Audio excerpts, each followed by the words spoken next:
Hello, Cameron and Pierce. As announced, today I would like to offer an introduction or an overview on Solo Miniature Wargaming to you. For me, like for many others, this became an important topic during the COVID period. But even after that, I remain closely connected to this topic for other reasons.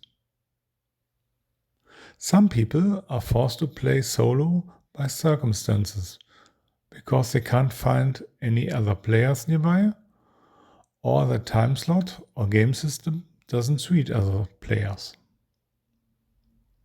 Solo Wargaming also offers you to learn rule systems or test scenarios. You can stop your game at any time and read up on the rules or change individual things during the game if you feel like it. From my experience, balanced rule systems and scenarios lead to fairly balanced game results. So opponent is just as skilled or as cunning as you are. This means you can quickly tell whether something is too dependent on luck or too unbalanced. Especially for scenarios, I would therefore always recommend a solo test. But how do you do this exactly, and what options are there to improve the experience? This is what we want to focus on here.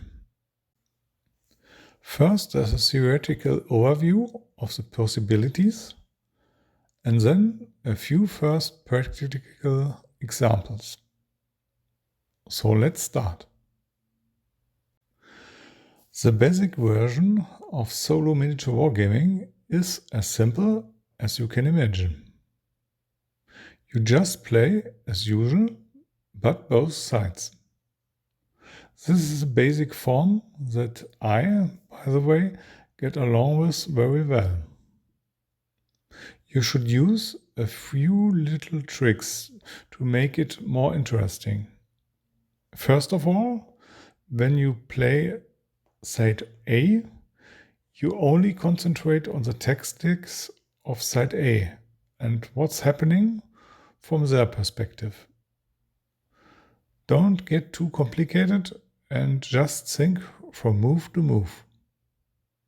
Since we are also representing Party B, it is not possible to set a trap for ourselves.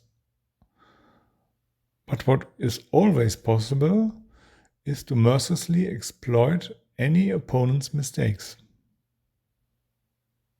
Secondly, you should always physically change your position at the table when changing sides. This gives you a new perspective on what is happening. Always first look at the playing field from the other side and take in the new perspective. You usually quickly see what opportunities are available for Party B that you, as A, before completely overlooked.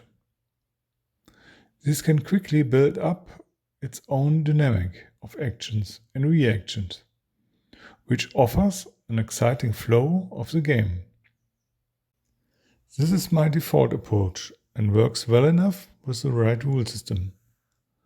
In principle, every rule system also works as a solo game, but some are a little bit better suited than others. The more control I have over the flow of the game through the rules, the less suitable they are, especially when the core element of the rules consists of uncertainty of the opponent's options. The classic stratego is mentioned here as an extreme example. Games that rely heavily on playing cards are also affected. Also, this is less of a problem with Soldiers of Napoleon or Valor and Fortitude. For these games, cards are more of an other random component than the core mechanic. If you're looking for a greater challenge, you can expand the gaming experience with further adjustments. In my opinion, there are two basic directions here. You can try to automate one of the two sides in order to simulate a real opponent as much as possible.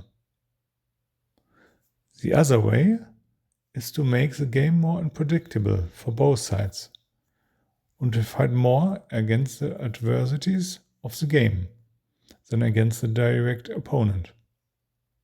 Both approaches can also be combined. Let's start with automating the enemy. One of the easiest examples you can find in the Osprey book, The Men Who Would Be Kings, by Daniel Mersey. In the story, unfortunately, the other player, Mr. Babbage, cannot show up for the game and sends a list of instructions on how his units should be played. The opponent is given a predetermined behavior checklist, and certain rules regarding moral or panic are discarded. In addition, the opponent receives further advantages, in this case, numerical superiority through a special rule. Units that are destroyed roll dice on a table to determine whether they will be put back into the game. The specifications used are tailored to colonial games, but you can also be adapted to other locations. Basically, the procedure is similar to what we know from computer games. The opponent's behavior is randomly generated, and he receives artificial advantages to compensate for his reduced ability to react. Charles S. Grant goes one step further in programmed wargame scenarios. Here the exact terrain and the composition of the opponents are only determined randomly at the start of the game. The opponent's actions are then described in the specifications. At certain trigger points, the opponent's behavior changes to simulate reactions. If, for example, an object is lost, the programmed opponent can switch from defense to counterattack or move his troops to another position. Mr. Grant also uses a second approach, increasing uncertainty. In this case, by randomizing the playing field and the troops used. He also offers another method in his book. You place a stack of playing cards next to the field and draw a card with each turn. If it's a number, nothing happens. If it's a picture, a random event is rolled on a table. This is a positive for red or negative for black. Another method, which I used in the 1809 campaign, is to give each commander a pattern of behavior: aggressive, defensive, cautious, impulsive, etc. When contact with the enemy occurs, it's randomly determined whether he follows his orders or whether he follows his own behavior patterns. As an example, line infantry comes under fire. You roll d6. If you roll a 1, the commander ignores the existing orders. Aggressive commanders would rush forward. Cautious commanders would take cover or wait for reinforcements.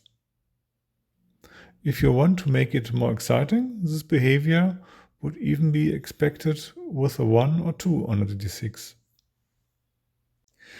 The easiest and cheapest way to automate an opponent is to write down several, but at least 3 tactics of the side to be automated, including setup and offensive behavior. After you have set up your own troops on the field, then you draw or roll for one of these possible tactics to take place. If you have the opportunity, it is even better to let someone else determine the setup of formations and orders. I did that in Phil's Bebop campaign battle. Link down below. Since this only makes the first moves more challenging, some compensation is needed for the more inflexible approach of the simulated side. But that depends a little on the rule system.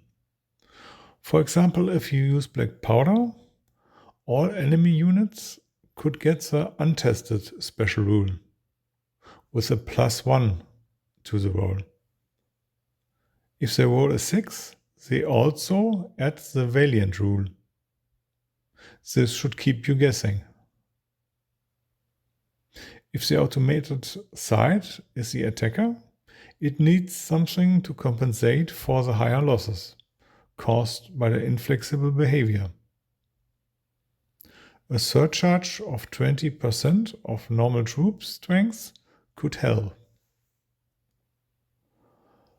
Or the first lost unit is immediately brought back as a reserve on a 1+ on a d6, the second on a 2+, and so on. Defensive opponents need a defense bonus. 3 entrenchments, an additional moral saving throw of 4+ to ignore the moral results, or a bonus to melee and ranged combat, as long as they do not move. Prepared defense positions. From here, you can then use more complex methods to make the game more unpredictable. But that should be enough for starters. Have I forgotten something fundamental? Background music can be nice. Since you only have to endure it alone, more is possible with solo play than with other games. Are there any specific questions or suggestions about Solo Miniature Wargaming? Which rule system do you use, and above all, why? I've left this point open here for now, because beginners usually start with a system for which they couldn't find any players. I ask for a lively discussion and suggestions. Till then, and take care.